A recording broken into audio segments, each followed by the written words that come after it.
Good morning, everybody. Morning, everybody. Okay. First and foremost, can everybody hear me? Can you hear me back there? Back there, okay. I want to make sure, because the acoustics here are a little off. I love this restaurant. The acoustics could be a little better, though. I think it's the high ceilings. So I wanted to, before I start, I wanted to recognize that our city manager is here. Mr. Morales is way in the back hiding. We also have Eric Chirolis. He's present for Commissioner Arriola's office. Commissioner Arriola is having a baby this morning. So let's get up some positive vibes for that. Well, let me rephrase. His significant other is having the baby. He's watching. So let me preface that. We also have, obviously, Danny's here from my office. My family will be here later on. I love coming and speaking at the Tuesday morning breakfast club. I love it. This is, I gotta say, when I first ran for office, and we're going back almost 4 years now. I know, but everybody's got to hear. It's been almost 4 years now since David first invited me to speak to you folks. And the support that I've received over time, as you've gotten to know me, is something that's been very important to me through the last 4 years.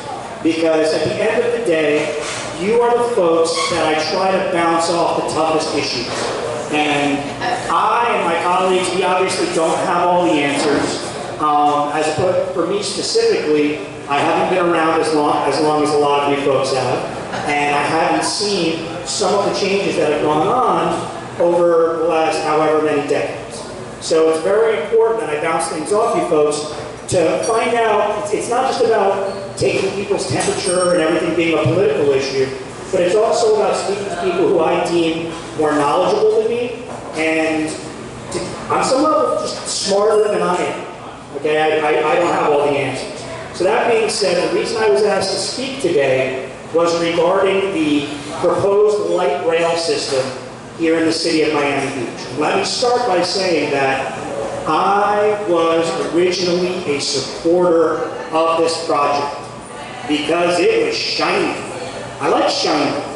It was a shiny idea, and I don't think that that the intention was bad. I do not think it was ill intent. There was an ill intent. I do not believe that the folks that are supporting it, the folks that are pushing it forward on the city side, have bad intentions. I think that they want to come up with unique traffic solutions. I think that they want to give kind of a nudge to the county to come up with more regional solutions. But this is not a silver bullet for Miami Beach. And I have a few notes, and I want to just refer to them. Very, very rarely do I do notes. It might be the one thing I have in common with Donald Trump is that I have no script, so I just kind of go with it. And I think a lot of this is going to be some back and forth because I want to hear questions. So when I was originally in favor of this project, I wanted to come up with some huge legacy, put your name on it, kind of, something to solve traffic. And when I sent my letter out, when I sent my email, the letter that some of you received last week, expressing my position now and how it's evolved, I've never received more responses. And it wasn't just, hey, I agree with you. It wasn't just, hey, great job. A lot of it was, hey, I went through the same thing that you went through on this idea. I originally liked it, and as time went on, I started to dislike it, and now I hate it. I had people come up to me and literally ask me, who's going to ride it? Why are we doing this? What's the point? And people were asking me questions that I was having a tough time answering. And then it got to the point where I would have people come up to me on the street and stick their finger in my face and go, you're not in favor of this stupid train, are you? And that would happen every day. I couldn't walk in my own neighborhood. My wife couldn't make it through the supermarket. It was getting to the point where I had to really start reflecting on what we were doing because it was kind of taking on a life of its own. And I don't think that the process was flawed. I don't think that the intent was flawed. But I think we are at a point now where we have to decide is, are we really going to commit the amount of money and the amount of disruptive infrastructure changes that would be needed in order to move forward on this?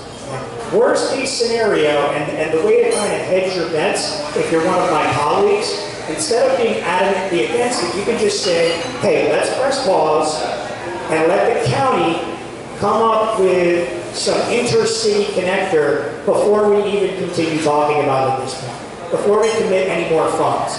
And the real straw that broke the camel's back for me was when we went and carved out, we didn't spend it, but we carved out almost $40 million of the city's capital budget, and we parked it for this project. And I could not justify that to the electorate. I could not justify that to the business owners. I could not justify that to anybody that needed anything fixed. I couldn't justify it any longer. And it became a challenge for me when people would ask me, you're not favoring the stupid train, are you? And that made it, I got to the point where I was like, I really had to sit down and what we call do a brain dump. My letter was a lot longer than what you read. Actually, I wrote it within the parameters of the Miami Herald op-ed requirements, and from what I understand from speaking to them, they're going to run it this week. So it was sent out to about 16,000 folks via email. I think about 2,000 people actually received it in the mail, and then it was also on social media. And it was because I wanted to make my position as clear as possible and give other folks that maybe were on the fence about it something to think about. So the real question is, first question is, raise your hand if you think that Miami Beach has some sort of unique unicorn traffic problem.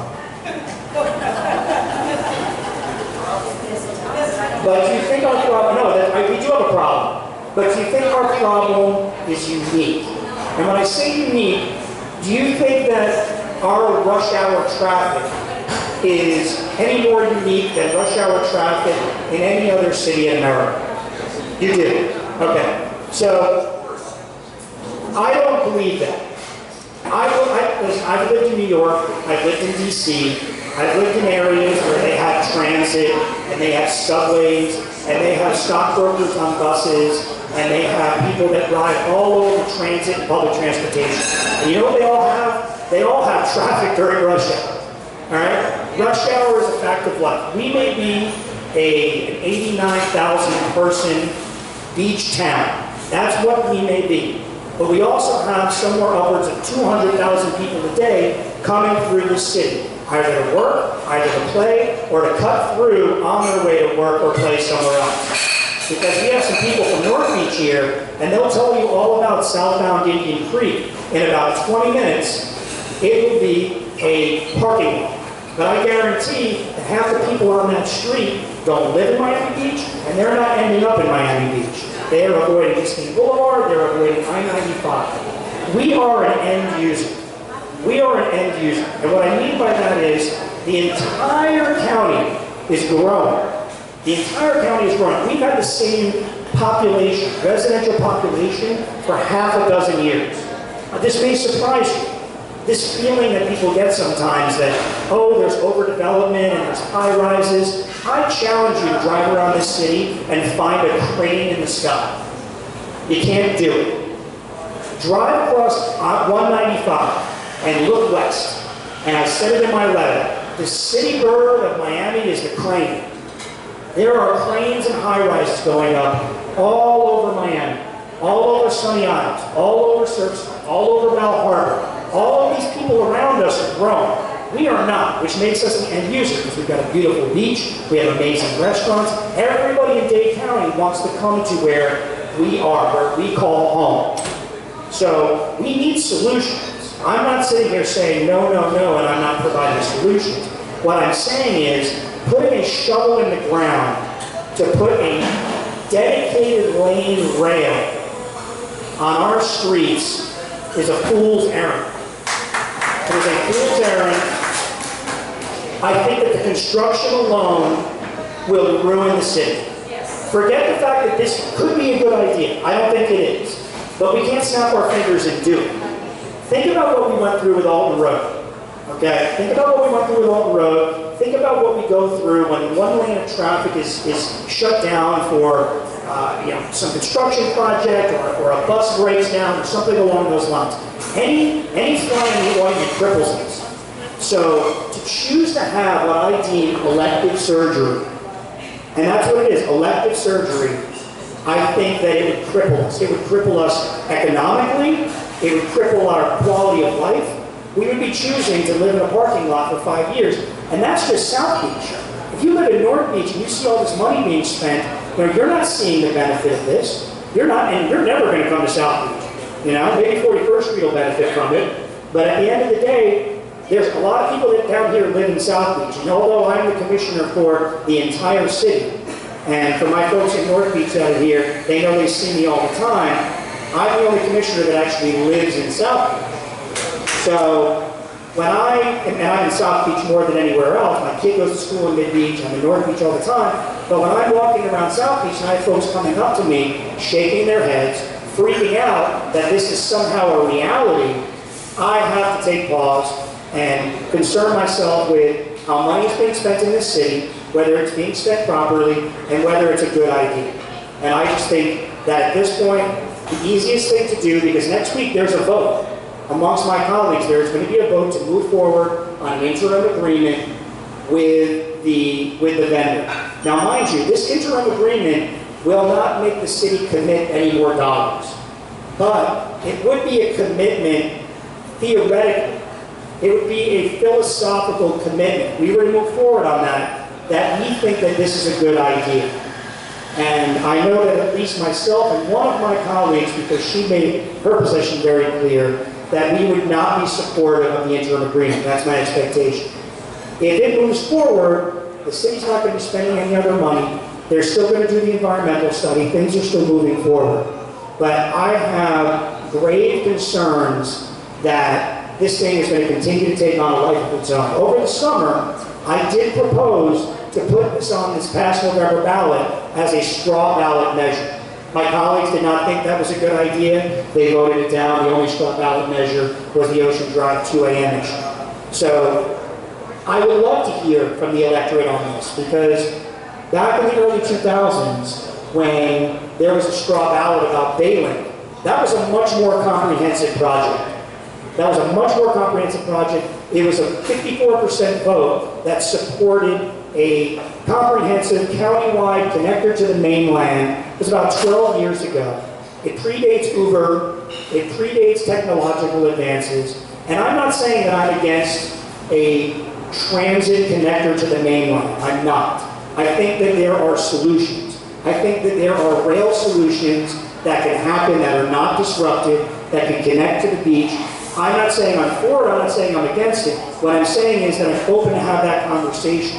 But what I'm not open to is the concept of a major infrastructure project in Miami Beach, specifically in South Beach, but anywhere in Miami Beach that eliminates lanes. Even during the construction, we would be eliminating lanes. But then the final product, it's either going to eliminate lanes or it's going to eliminate parking. So think about how intersections would function. Think about how, at the end of the day, who would ride it? That's the question that I had a tough time answering, which is, who would ride this light rail? And it's not the residents. The tourists would, sure. But you know what the tourists are doing? They're not renting cars. The car rental business is antiquated. The advent of Uber and Lyft, and we're going to be expanding the trolley citywide. We're going to have the most robust trolley system in South Florida. Over 3,000 people a day, not counting the new ridership on the Mid-Beach loop, over 3,000 people a day ride our trolley system.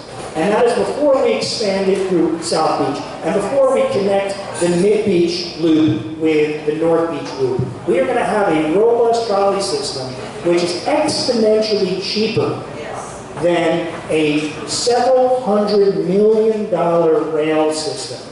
It's a huge financial commitment. We have flooding mitigation that we have to worry about. We have parks that need improvements. I can rattle off 50 different ideas, 50 different needs and wants that we could commit that money to that we shouldn't be spending on the rail. That is the thought process that I've gone through.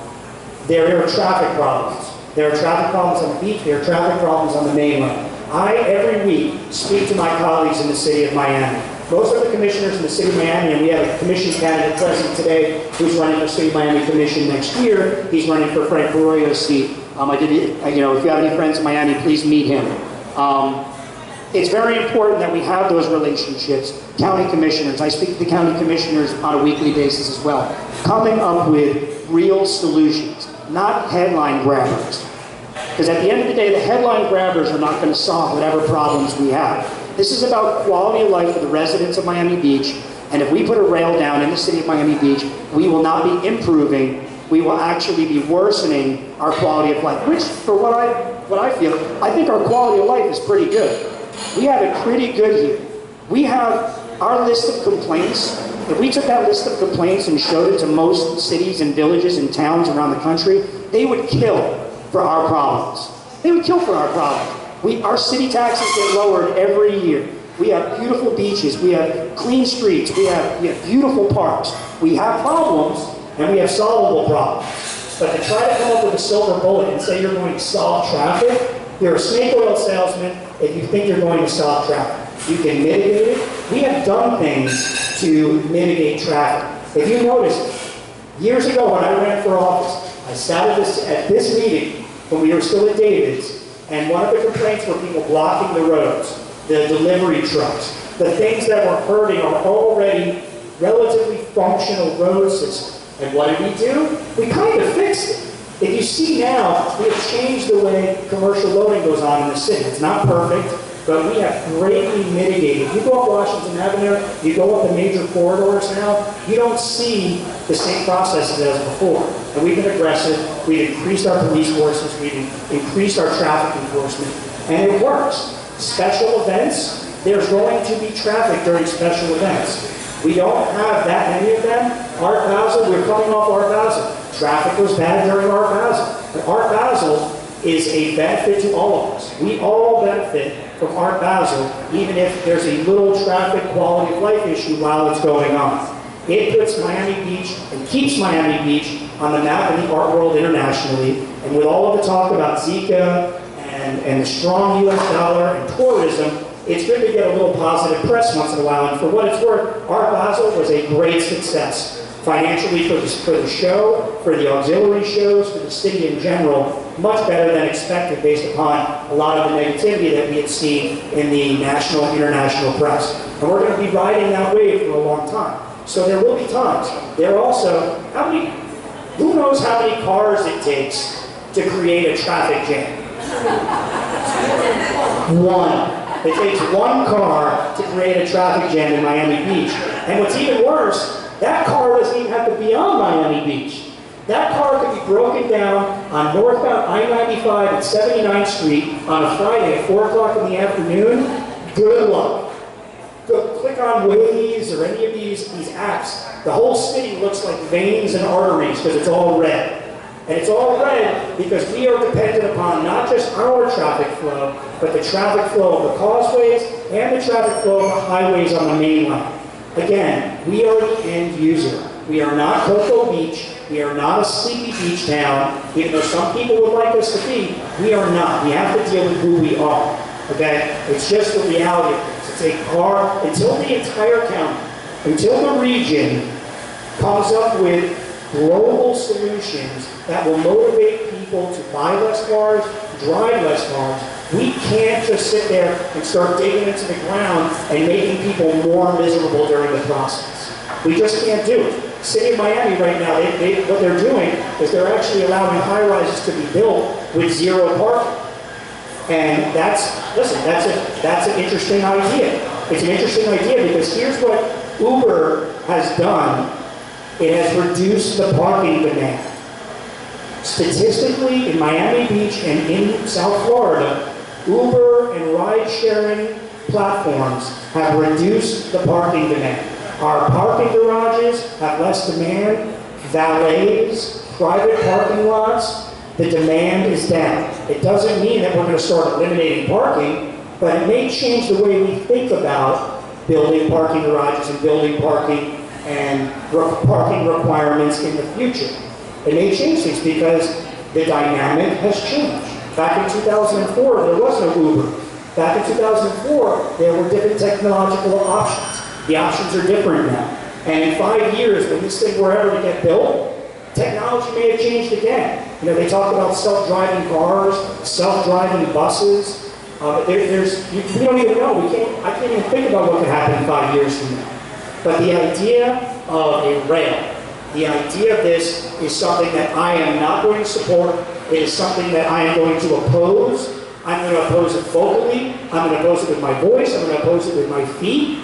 And if anybody disagrees with me, I will sit down with every one of you for 15 minutes. And I am going to agree to disagree on a lot of things. I disagree with the Mike Grieco from 6 months ago. I disagree with him. I watched videos of him. I hate talking about myself in the third person. I have to. I've watched videos of him 6 months ago, and I wince. And I go, I said, what? I don't know what I was smoking, and this was before it was legal.